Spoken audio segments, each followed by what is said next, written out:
Pennsylvania is at the heart of a dramatic midterm primary election race. On the Republican side, there is a former Wall Street executive vying with a celebrity physician and a surging conservative firebrand. Their likely rival is a Democrat recovering from a stroke. For months, the GOP race for an open U.S. Senate seat was between Mehmet Oz, known as Drive Oz, and former Bridgewater Associates chief executive David McCormick, who with their allies had spent more than $54 million on ads, a record for a Senate primary in the Commonwealth. But commentator Kathy Barnett roiled the campaign with a late surge to make it a statistical tie in two polls released days before the primary. The winner of Tuesday's primary will likely face John Fetterman, the Keystone State's Democratic Jim Short-swearing lieutenant governor, who announced on Sunday he was hospitalized for a stroke but was well on my way to a full recovery. He holds a commanding lead in polls over his nearest rival, U.S. Representative Conor Lamb. The Republican race is also another test of former President Donald Trump's grip on the GOP and whether his base voters follow his endorsements as he seeks to elect loyal candidates and teases another White House bid in 2024. Earlier this month, Trump scored a victory in neighboring Ohio when his endorsement helped Hillbilly Elegy author J.D. Vance come from behind to win the Republican primary for an open U.S. Senate seat. But Trump's imprimatur hasn't given Oz the same boost, and he's struggled to separate from McCormick and a rising Barnett. Last week, as polls showed Barnett rapidly ascending, Trump did a tele-town hall with Oz and issued a statement arguing Barnett couldn't win the general election. That followed a May 6 Pennsylvania rally for Oz, where the former president tore into McCormick as a liberal Wall Street Republican.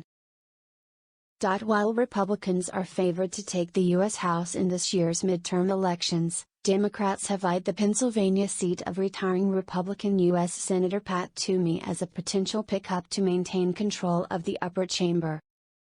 Democratic candidates face headwinds in the form of rampant inflation and President Joe Biden's low approval ratings. Abortion has roared to the fore with a leaked U.S. Supreme Court draft opinion that would overturn Roe v. Wade. In Pennsylvania's GOP Senate race, Barnett has emphasized her story of being the product of a rape when her mother was 11.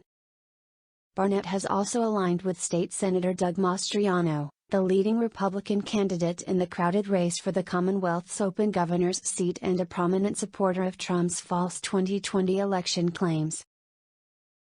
Barnett organized buses to the Stop the Steal rally on January 6, 2021, that preceded the attack on the U.S. Capitol. Trump endorsed Mastriano on Saturday even as some Pennsylvania Republican leaders expressed concern that Mastriano could lose a general election to likely Democratic nominee Josh Shapiro.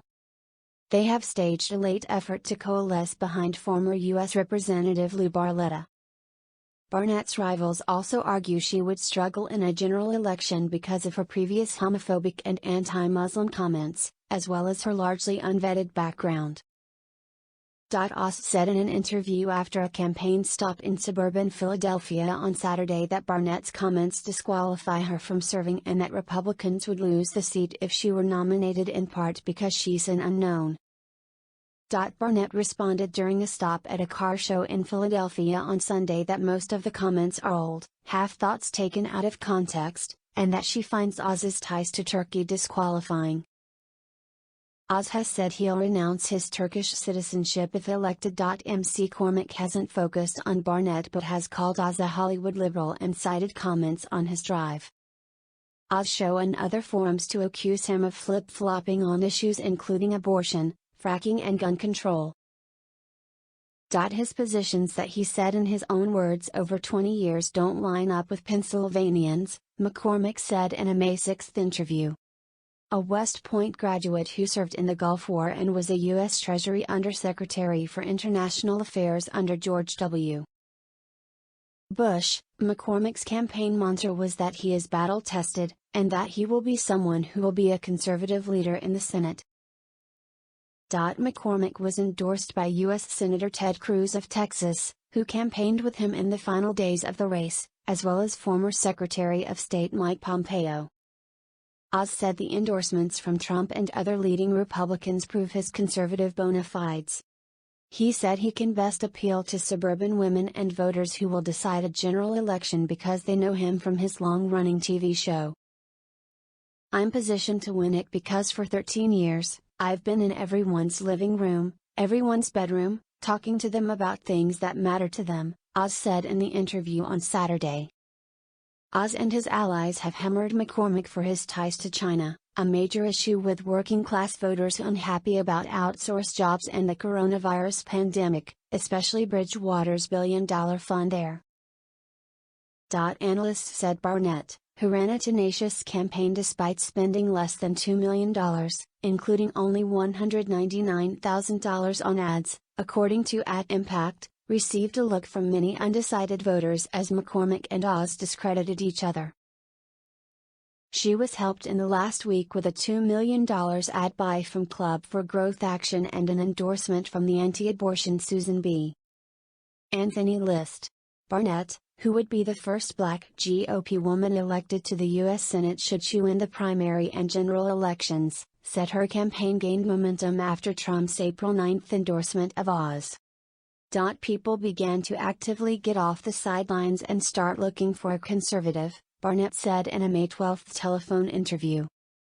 "Having a warm body with an R next to their name, but don't share our values, that's not enough for people." Other candidates in the 7-person GOP field include real estate developer Jeff Bezos and Carla Sands, Trump's former ambassador to Denmark, but they never gained traction. There are also primaries on Tuesday in 4 other states, including for the U.S. Senate in North Carolina, where Trump's endorsed candidate, Representative Ted Budd, is leading former Governor Pat McCrory in polls. The state's party leadership has also opposed U.S. Representative Madison Cawthorn's re-election bid.